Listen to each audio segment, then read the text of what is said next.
This is an example of NCERT book.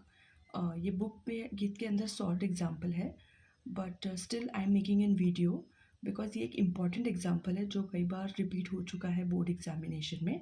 ये salt example है but still it is important, so I am making an video on that. Here there is a wooden toy rocket. ये wooden toy rocket है which is in the form of a cone surmounted on a cylinder. ये cylinder है और इसके ऊपर के portion जो है उस पर आपने कोन फिट किया है। This is a toy, wooden toy. The height of the entire toy, ये पूरी जो जहाँ कोन और सिलेंडर दोनों की ऐड करके जो टोटल हाइट है that is 26 centimetre. And the height of the conical part, अगर हम सिर्फ कोनिकल पार्ट का देखें तो दैट इज़ 6 सेंटीमीटर। ये सब गिवन है। अभी जो इसका बेस है जो कि सर्कल के फॉर्म में होता है, उसका एक अलग से डायग्राम शो किया गया है because this is an important calculation. So the base of the conical portion has a 5 centimetre. ये जो बाहर का सर्कल आपको दिख रहा है this is the base of a cone which is this diameter is 5 centimetre.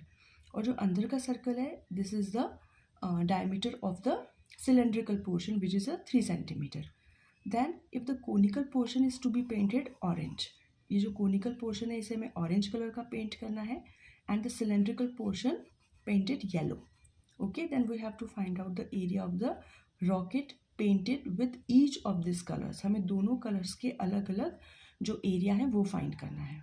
तो first for the cylindrical portion, this cylindrical portion diameter is 3, so radius is half of 3, that is 3/2.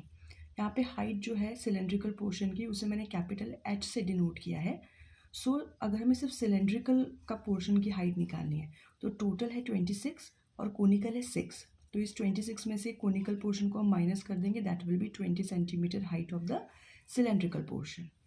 Now for conical portion diameter is 5, so radius is 5/2। इसको height को मैंने represent किया है H से जो कि कोन को रिप्रेजेंट कर रहा है, दैट इज 6, वो गिवन है। With the help of this r and h, we will find out the slant height. This is called the slant height. कोन की ये जो होती है ये slant height है। इसका फॉर्मूला है √h² plus capital R square because capital R is the radius of cone. So we will get it is 13/2 centimeter. Now area to be painted orange. It is curved surface area of cone plus base area of the cone minus base area of the cylinder. We know all the formulas, all the values. After that we will get this answer. And the area painted to be yellow. ये cylinder के लिए है. So curved surface area of cylinder plus area of the one base of the cylinder. Again put the values and we will get the answer.